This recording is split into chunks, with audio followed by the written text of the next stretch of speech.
My name is Imani, and at 28 years old, I never thought I'd find myself standing inside the lavish dining hall of one of the richest men in America while being called trash from the gutter. My boyfriend, Malik Carter, squeezed my hand beneath the table as his father, Donovan Carter, fixed me with a glare sharp enough to cut glass.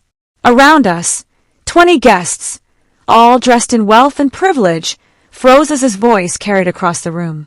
"Gutter trash," he sneered, eyes raking over my borrowed gown, loud enough for everyone to hear. The words burned, yet strangely, something inside me didn't collapse the way Donovan expected.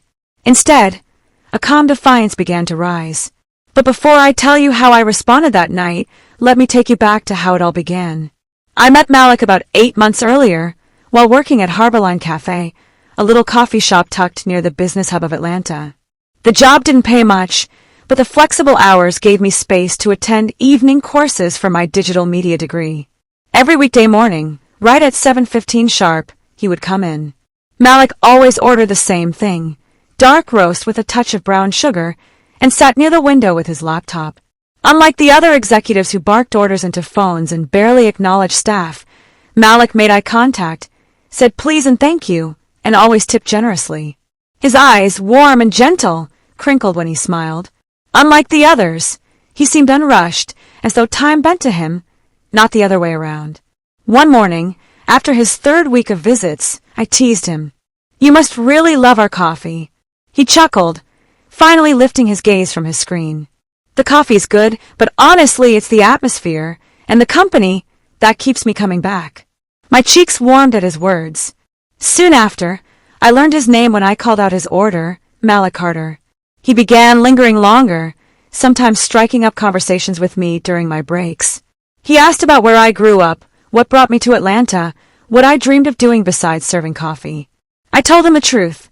I grew up in a tiny town in Alabama, raised by my mother who juggled multiple jobs just to keep food on the table. After high school, I moved to Atlanta with big dreams of becoming a designer, enrolling in night classes while working full-time. I never mentioned the times I had to choose between paying my phone bill or buying the supplies I needed for class. "That takes real resilience," he told me once, his voice carrying genuine respect. "Most people I know never had to fight for anything." I did, but nowhere near the way you have. That was the first real clue that Malik came from wealth, though he never flaunted it. His suits were sharp but understated, his car sleek but not loud, his watch expensive but not flashy. After a month of friendly conversations over the counter, he finally asked me to dinner. Our first date wasn't at some over-the-top restaurant, but at a cozy Caribbean spot. The kind of place filled with music, spice, and warmth. The conversation flowed, so easily it surprised me. Malik wasn't just a numbers and business type. He loved art, jazz, and history. "My family runs Carter Global Holdings," he admitted when I asked about his work. "I manage part of the finance division. But truthfully, I want to create something of my own one day. Something that actually helps people." I hadn't heard of Carter Global before, but later that night I searched. My chest tightened when I discovered Malik's father was Donovan Carter, a billionaire mogul whose empire sprawled across real estate and energy. For a moment, I thought about ending things right there. We came from different worlds, his paved in marble, mine in cracked pavement. But when Malik called the next day, his voice warm and sincere, telling me how much he enjoyed our evening, I couldn't say no. Over the next 6 months, our relationship deepened. Malik never once made me feel small because of my background. He laughed with me at diners, walked with me through city parks, and lit up whenever I showed him my design projects. "You've got real talent, Imani," he'd say, looking at my sketches. "One day, companies will line up for your work." When he first told me he loved me, it was at sunset by the Chattahoochee River. No jewelry, no fireworks, just his quiet voice, his hand in mine, and the golden light dancing on the water. I realized then that I loved him too. Not because of his name, or money, or status, but because of his kindness, his integrity, and the way he made me feel seen.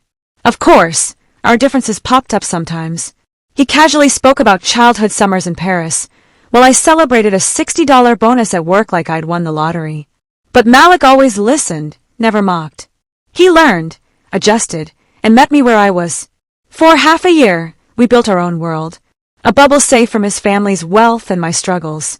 I started to believe maybe, just maybe, love could bridge the gap between our worlds. I couldn't have known how violently that illusion would be shattered the night I finally met his family.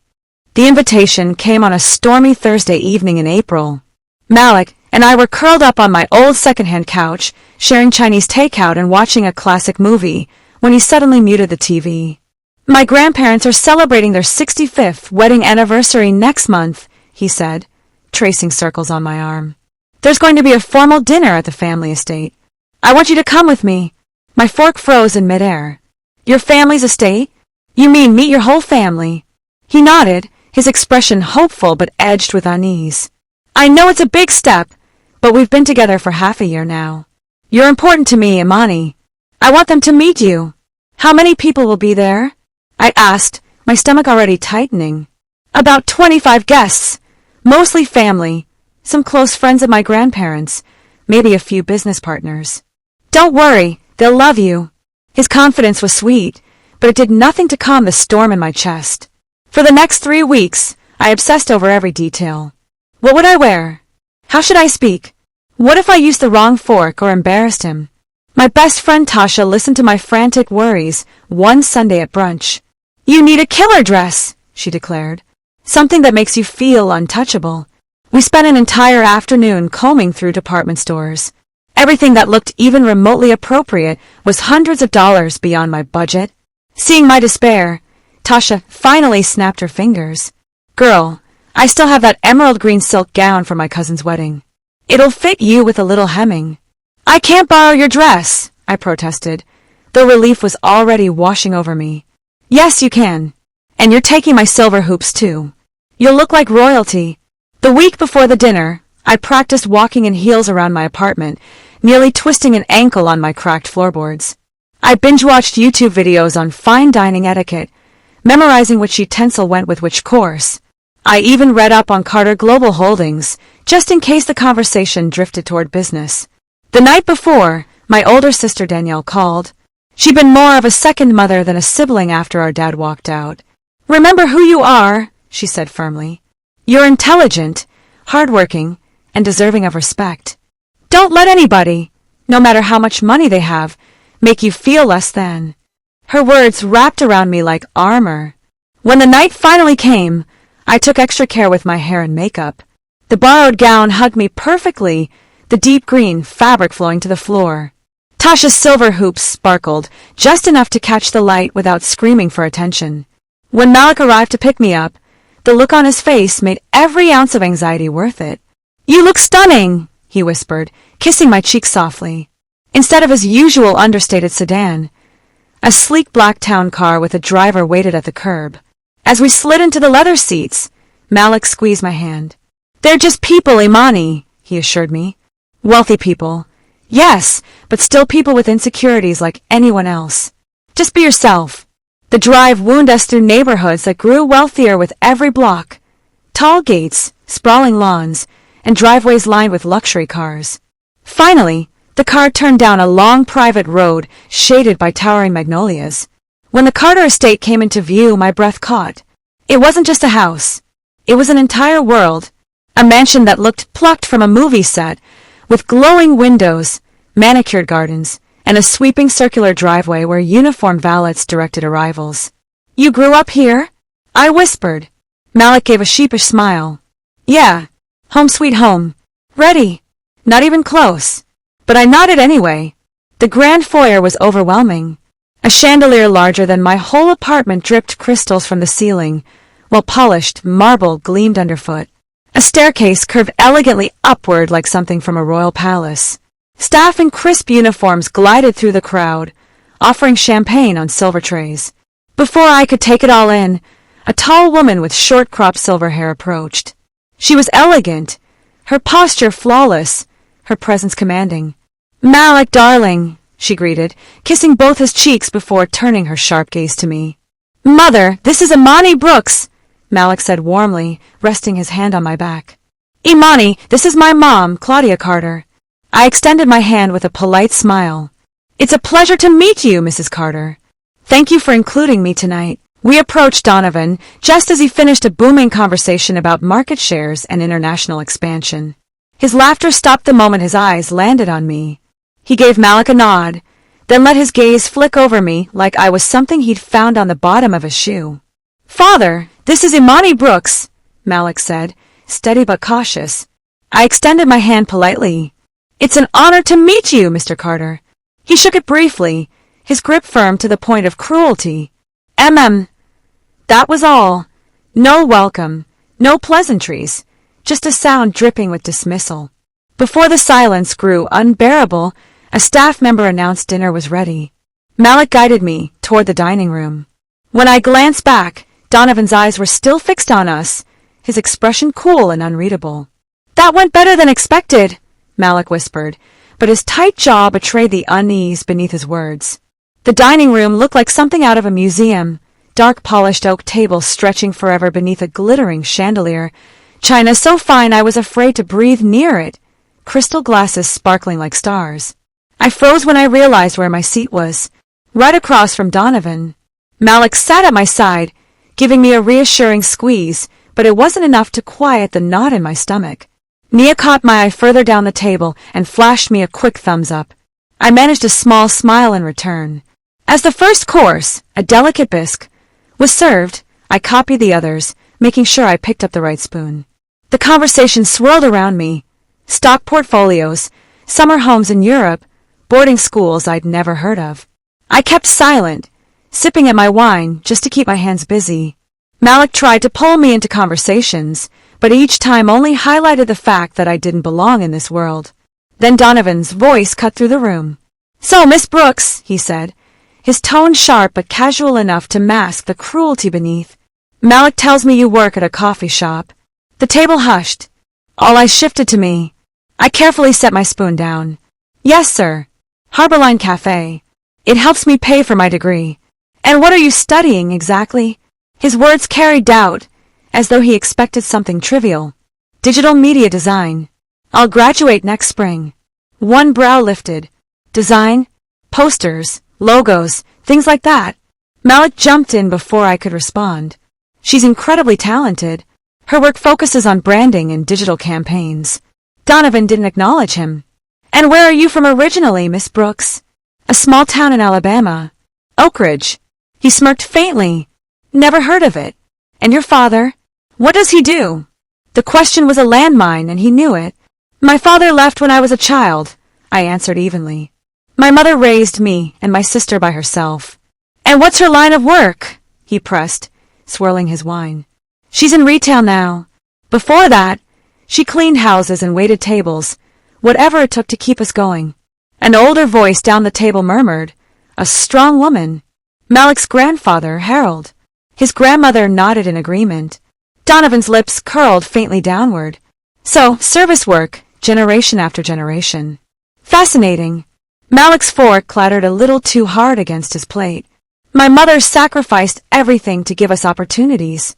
She deserves admiration, not your disdain." The next course arrived, breaking the tension, but my hands were trembling under the table. Malik slipped his fingers into mine, his silent strength keeping me anchored. Donovan didn't stop. Between bites of delicately plated dishes, he lobbed subtle daggers. "Did you go to university right after high school, or did it take you a while to find ambition? That accent, so southern. Is it common where you're from? Have you traveled abroad?" "No." "A pity. Exposure to culture is so important." Each question dripped with condescension, each response a reminder that in his eyes, I was a trespasser. By the time the main course arrived, filet mignon so tender it nearly fell apart at the touch of a fork, I was frayed. My hand shook as I reached for my wine. I misjudged, and a few drops spilled onto the pristine tablecloth. "I'm so sorry," I gasped, mortified. A server rushed in to dab the stain. "No harm done," Malik said softly, but Donovan's low chuckle carried across the table. "Careful," he said, loud enough for everyone to hear. "That wine costs more than you probably make in a week." A ripple of discomfort moved through the guests. Malik flushed with anger. "Father, enough." Donovan leaned back in his chair, twirling his glass lazily. "Just stating facts. No need to be oversensitive." Then his gaze zeroed in on me, his voice dropping its last trace of civility. "That dress," he said, eyes gleaming. "New season? I don't recognize it from my wife's wardrobe." "It belongs to a friend," I said calmly, though my cheeks burned. "She lent it to me for tonight." "Ah," he said with a cruel smile. "Borrowed finery. Figures." Malik started to rise. "I won't sit here while you insult her." "Sit down, Malik," Donovan snapped, waving him off. "If this girl is going to pretend she belongs here, she'd better develop thicker skin." I straightened, my voice quiet but steady. "My skin is plenty thick, Mr. Carter." It had to be, growing up the way I did. Something in my composure seemed to ignite his fury. He leaned forward, his voice cutting the air like a blade. "Let's be clear, Miss Brooks. My son may be entertained by slumming it with you for now, but you will never belong in this family. You are trash from the gutter in a borrowed dress, and you always will be." The room froze. 20 sets of eyes locked on me. Claudia Carter stared at her plate. Nia's mouth hung open in disbelief. Malik was halfway out of his seat, rage in his face. My blood turned to ice. The moment stretched, every breath in the room suspended. Donovan expected me to break, to run, to crumble. But something unexpected stirred in me instead. A lifetime of fighting harder, of being underestimated, of proving myself when no one else believed in me, rose up like fire. Calmly, I pushed back my chair and stood. A strange smile curved my lips. What I did next would change everything. I rose slowly, smoothing the folds of the emerald green gown Tasha had lent me. Every eye in the room followed my movements, the silence thick and suffocating. Donovan leaned back in his chair, smug satisfaction radiating from him. He thought he had broken me. He thought I would flee in humiliation. Instead, I calmly lifted my water glass, took a measured sip, and set it back down. My voice, steady and clear, cut through the quiet. "Trash from the gutter," I repeated, letting the words hang. "Interesting choice, Mr. Carter." The guests shifted uncomfortably. Donovan's smirk faltered. "I should thank you, actually," I continued. "You just made a very difficult decision, incredibly easy for me." His brows drew together. "What are you talking about?" I turned slightly, speaking not just to him but to the entire table. "Malik thinks I only work at a cafe. That's not the whole truth. For the past 2 years, I've also been working part-time as an investigative journalist for the Atlanta Chronicle." A ripple of whispers rushed around the table. Donovan's grip on his wineglass tightened, the veins in his hand standing out. 6 months ago," I said evenly, "I was part of a team investigating widespread corruption in the shipping industry. And guess whose name kept appearing in the documents? Yours, Mr. Carter." The color drained from his face. Malik went rigid beside me. "Imani!" His voice was a mixture of shock and something I couldn't yet read. "Our investigation found evidence that Carter Global Holdings falsified environmental compliance reports, dumped toxic waste into protected waters, and funneled bribes to regulators in at least 3 countries. Gasps echoed down the table. Josephine Carter's hand flew to her chest. Harold's jaw hardened into a storm. "When I realized who Malik was," I said, "I immediately disclosed my conflict of interest to my editor and pulled myself off the investigation. I even convinced the paper to delay publication until we had more corroboration. I didn't want Malik's life destroyed by what his family might have done." Donovan's face had turned crimson. "This is absurd. Slander. I'll sue you and that rag you work for." "You're welcome to try," I replied calmly. "Our legal team has reviewed every photograph, every document, every recorded conversation. The story was ready to run 3 months ago. I was the only reason it didn't." His nostrils flared. "Why would they listen to some coffee shop girl?" "Because I gathered the key evidence," I said, my eyes locking with his. "Because I'm not just some girl serving lattes. I'm the journalist whose reporting blew this case open." The room erupted in whispers. I pulled out my phone and tapped quickly. "That," I said, slipping it back into my clutch, was a message to my editor. "I've officially lifted my objection. The story goes live online at midnight, and tomorrow's paper will carry your name in the headline." The room exploded in chaos.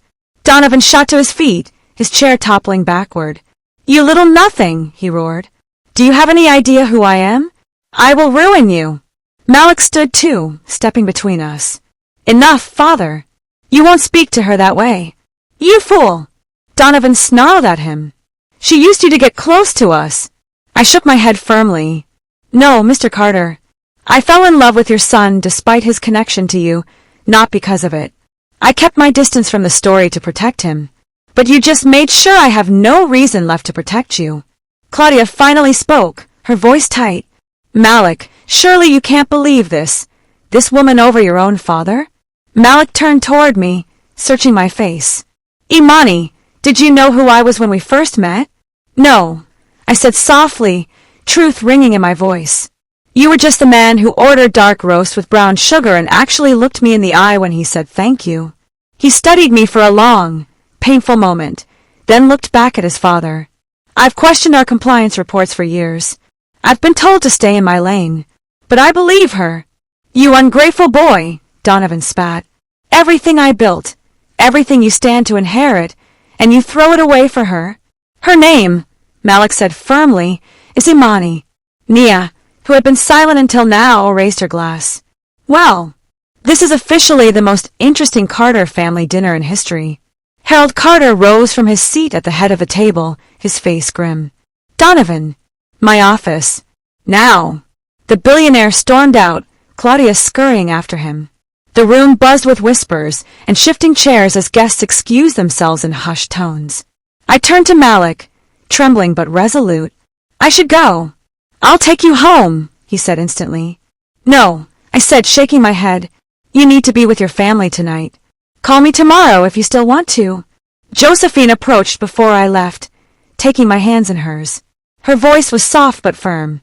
My dear, while I cannot say I am happy about the scandal, I admire the courage you showed. No one has stood up to Donovan like that in decades. Tears pricked my eyes. I'm sorry I ruined your anniversary celebration. She shook her head. Better truth at the table than lies festering behind the walls. Remember that. I walked out of the mansion with my head high, even as my heart broke. As the cab pulled away, I watched the glowing windows disappear behind me, wondering if I had just lost the man I loved. My phone buzzed. A message from my editor. Got your text. Running the story at midnight. Are you okay? I typed back yes. It was the right choice. But as the city lights blurred outside the cab window, the tears I'd been holding back finally fell. Not because of Donovan's cruelty, but because in choosing truth, I might have lost Malik. The next morning, the Atlanta Chronicle front page blared. Carter Global exposed. Years of environmental fraud uncovered. My name was listed alongside 2 senior reporters. The article detailed everything: illegal waste dumping, falsified compliance reports, secret bribes. It included damning photos, leaked memos, and testimony from former employees. By noon, the story had spread nationwide. By evening, Carter Global stock had dropped 22%, and both the Environmental Protection Agency and the Department of Justice had announced investigations. Calls poured in, congratulations from colleagues, job offers from bigger outlets, messages from activists and lawyers. But the one call I wanted never came. Malik stayed silent. You did the right thing, my sister Danielle told me over the phone. That man has ruined lives for decades. You finally stood up to him. Then why does it feel like I lost everything? I whispered. Because you care about Malik, she said simply. And because doing the right thing often comes with a price. 3 days later, I was back at the cafe, apron tied, hands steadying on routine. Customers whispered, some recognizing me from the news. Cameras had lingered outside, but I needed normalcy. That's when the door opened and Donovan Carter himself walked in. The cafe went silent. He no longer looked like the untouchable titan from the dinner. His eyes were bloodshot, his once perfect suit wrinkled. Mr. Carter, I said coolly, forcing my voice steady. What can I get for you? Not coffee, he muttered. A word. In private. My manager stepped forward protectively. Sir, if you're here to...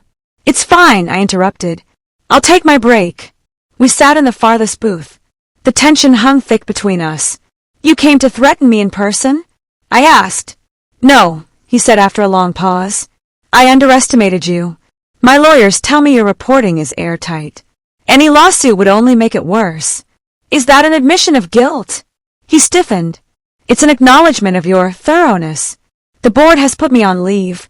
They expect indictments. Then why are you here? His jaw tightened. To ask what it would take for you to back off. Money. A position. Name your price. I laughed bitterly. You still don't get it. This was never about money. This was about truth. Truth, he scoffed. Do you understand what your truth will cost? Hundreds of jobs, communities depending on this company. That's not on me. I cut in. That's on you and every decision you made to put profit over people. He studied me, something almost human flickering in his eyes. Then he muttered, My son hasn't been home since that night. His mother is in pieces. Whatever game you're playing with him. I love Malik, I interrupted firm. This was never a game. And I haven't heard from him either. For a moment, Donovan's shoulders sagged, as though the weight of his empire was finally crushing him. Without another word, he rose and left.